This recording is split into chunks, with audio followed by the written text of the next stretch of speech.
যুক্তরাষ্ট্রের president Donald Trump, রাশিয়ার president Vladimir Putin এবং ইউক্রেন প্রেসিডেন্ট ভলোদিমির জেলেনস্কির সঙ্গে পৃথক টেলিফোন আলাপে ইউক্রেন যুদ্ধ নিরসনের তাগিদ দিয়েছেন।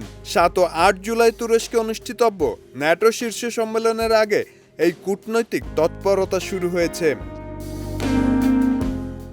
পুতিনের সহযোগী ইউরি উশাকভ জানান, 4 জুন পুতিন ও ট্রাম্পের মধ্যে প্রায় 90 মিনিট গঠনমূলক আলোচনা হয়। ট্রাম্প দ্রুত যুদ্ধবন্ধে তার প্রস্তুতির কথা জানান এবং তার বিশেষ দূত স্টিভ উইটকফ ও জ্যারেড কুশনারের মাধ্যমে মধ্যস্থতা চালিয়ে যাওয়ার প্রস্তাব দেন।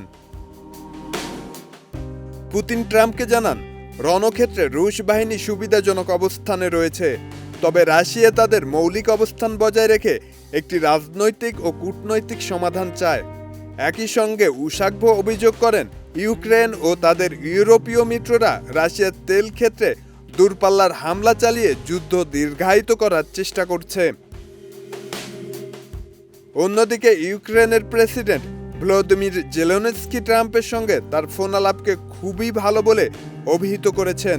তারা 1200 কিলোমিটার দীর্ঘ যুদ্ধক্ষেত্রের পরিস্থিতি নিয়ে আলোচনা করেন। জেলেনস্কি বলেন, যুদ্ধের অবসানের বাস্তব সম্ভাবনা রয়েছে এবং এতে যুক্তরাষ্ট্রের দৃঢ় অবস্থান অত্যন্ত গুরুত্বপূর্ণ।